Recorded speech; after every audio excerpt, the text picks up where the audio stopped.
With his next novel, A Mummer's Wife, Moore furnished a textbook illustration of Zolesque naturalism in telling the story of Kate Eade, the wife of a disabled linen draper from a town in northern England who runs off with an actor. Like Flaubert's Madame Bovary, the book includes a running parody of popular romances, so that healthy truth is opposed to the morally sickening illusions of most fiction. Like Zola's Thérèse Raquin, Kate Eade undergoes a change of character when her environment changes and dies a dipsomaniac. This second novel, like Moore's first, was banned by the companies that monopolize book distribution, establishing typically adversarial relations between modernizing art and providers of traditional popular entertainment. Gördüğünüz gibi burada da artık Victoria döneminin o bağnaz tutucu diyebileceğimiz durumu söz konusu. Pek çok basım yerleri bunları basmıyorlar. Moore's first two novels have nothing Irish about their idioms, subject matter or narrative traditions, but there is something of the Irish landlord about the attitude they take up towards English life. That attitude is coldly intelligent, estranged, condescending, and contemptuous of moral hypocrisy, which Moore assumes is a way of life in Victorian England. Ki bunun pek çok özelliklerini görebilirsiniz. Mesela işte hypocrisy'yi Vanity Fair'da gördüğünüz gibi. The habitual point of view of the Protestant English colonizer had been to look down, in ridicule laced with fear, upon the colonized Catholics of Ireland. Many Irish writers had been compelled when publishing their books in London to resort to disarming self-ridicule, gentle humor, or harmless fancifulness in order to make their appeal. Even Wilde and Shaw sugared the pill of their own contemptuous writings on English life with witticisms. As a socially confident landowner, however, with his cultural ancestry in Paris, Moore made no such concessions. His early fiction is a deadly and humorless realism. It became one of the characteristics of modernist fiction as a whole that it left out the humor of earlier English fiction, for example Dickens and Thackeray, and protected the novel as a serious art form. A Drama in Muslin is the first of Moore's three novels about Ireland. He wrote 15 novels in all.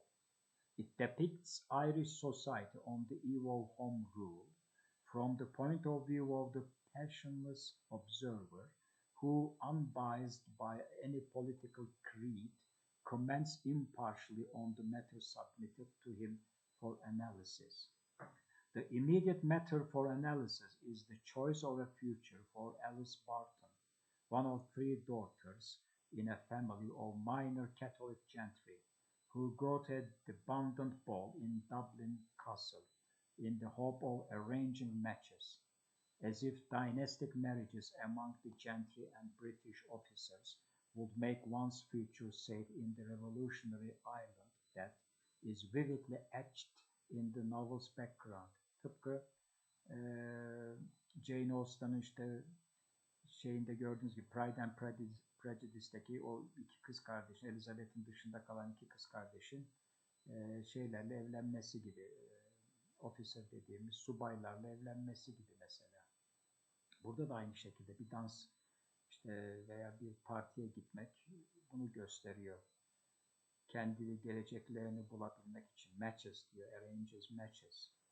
Because of its accuracy observation, variety of Flaubertian set pieces, a play in a convent school, a dress fitting, a castle ball, an eviction, etc., and intellectual courage.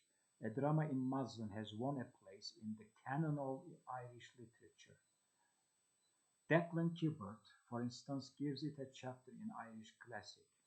However, a drama in muslin bears little resemblance to other 19th century Irish fiction. Not until Joyce's Ulysses would such an artistically ambitious novel about the Irish totality be undertaken. Modernism of form aside, a drama in muslin was too modern by far in morals and politics to be welcome either in England or Ireland.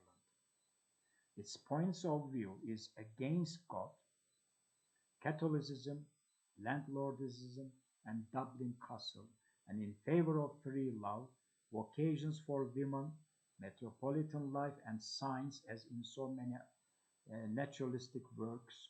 The liberated woman marries a medical doctor and goes off to the city. There was something in it to offend everyone. While a drama in muslin had no traceable impact on contemporaries, Moore's autobiographical Confessions of a Young Man was a major influence on the younger generation of modern authors. Two of those who learned from the book are Arthur Symons, the quintessential 90s man of letters, and James Joyce, whose A Portrait of the Artist as a Young Man echoes much more than the title of his forerunner's book. Masquerading as an autobiography of Moore's first 30 years, Confessions of a Young Man is a guidebook to becoming a bohemian author, decorated with all the latest facts. Naturalism I wore round my neck. Romanticism was pinned over the heart. Symbolism I carried like a toy revolver in my waistcoat pocket. Confessions taught young men the lifestyle of the aesthetic avant-garde, how to dress, how to decorate a bachelor flat, how to be effeminately male, what to read, what to buy, how to deal with publishers, and how to write in many styles. The various chapters on Moore's experiences in Ireland, Paris, and London are an anthology of contemporary literary styles in Europe, with the implied lesson that form should suit function.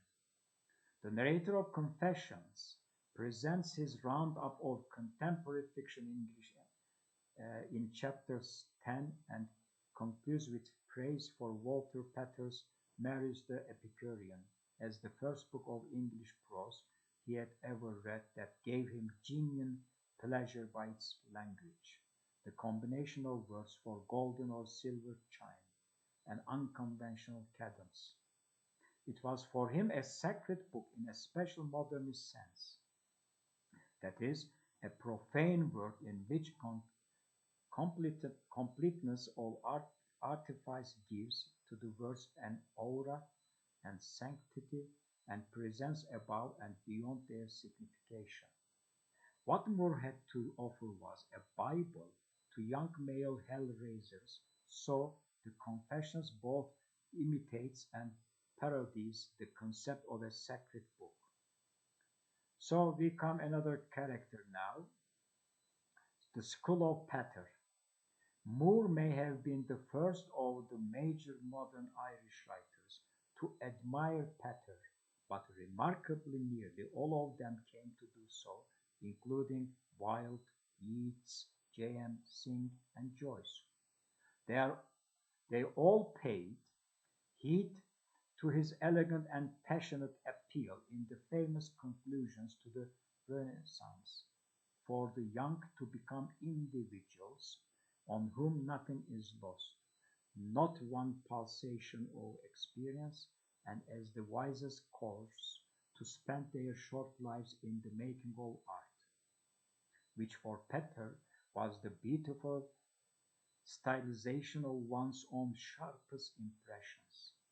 The young Irish writers would also have agreed with Pater that the word Renaissance should not refer to the revival of antiquity in Italy, England, or Ireland.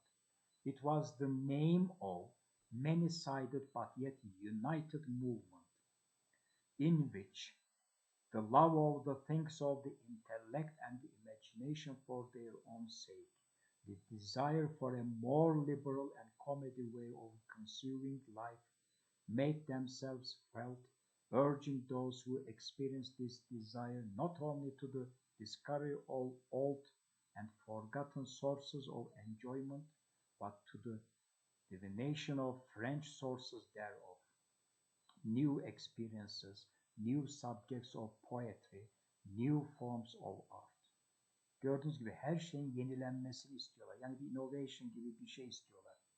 The search for art as the best life and a personal search for what was new led all the Irish followers of Peter in the direction of modernism. Their commitments were to something other than morality, nationality, or religion. More than anything else, they wanted to be great writers.